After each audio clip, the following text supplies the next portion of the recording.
डाळ, मिरची आणि भाकरी ही खूप दिवस टिकते भाजी. तुम्ही प्रवासासाठी पण नेऊ शकता आणि भाजीला काही नसेल, सुचत नाही तेव्हा करायला खूप सोपी आहे.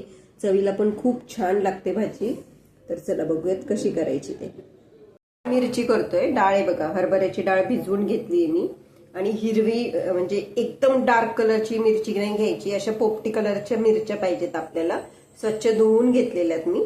आणि लसूण, तर हा लसूण आता मी काय करणार आहे, ठेचून घेणार आहे आणि ह्याचे बारीक बारीक तुकडे करायचेत. आपण पोह्यांना वगैरे टाकतो अगदी तसे तुकडे करून घ्यायचे.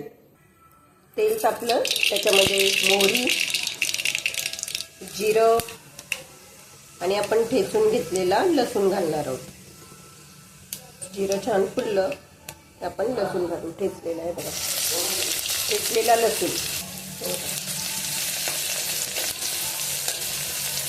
लसूण छान परतून घ्यायचा.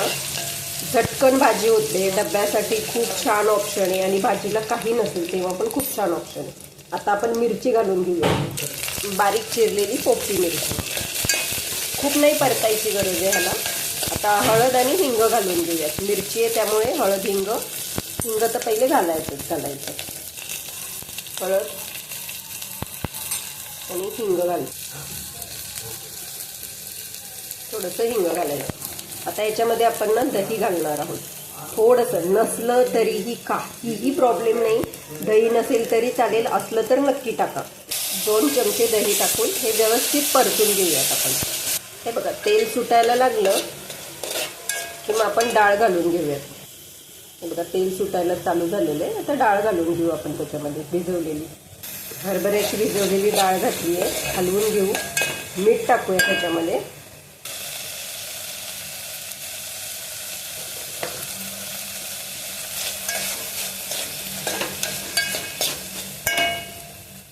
आणि डाळ ज्यात भिजवली होती तेच पाणी आपण ह्याच्यामध्ये टाकणार आहोत.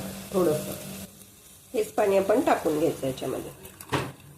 थोडंसं पाणी टाकायचं. आपण त्याच्यावर झाकण ठेवून त्या ताटात पण पाणी ठेवणार आहोत, म्हणजे हे वाफेवर छान शिजेल. झाकण ठेवलंय मी. आता ह्याच्यामध्ये पाणी टाकून वाफेवरती शिजवून घेऊया. थोडंसं पाणी डाळीमध्ये पण टाकलंय म्हणजे व्यवस्थित डाळ शिजेल. ही तयार आहे. गॅस बंद करू.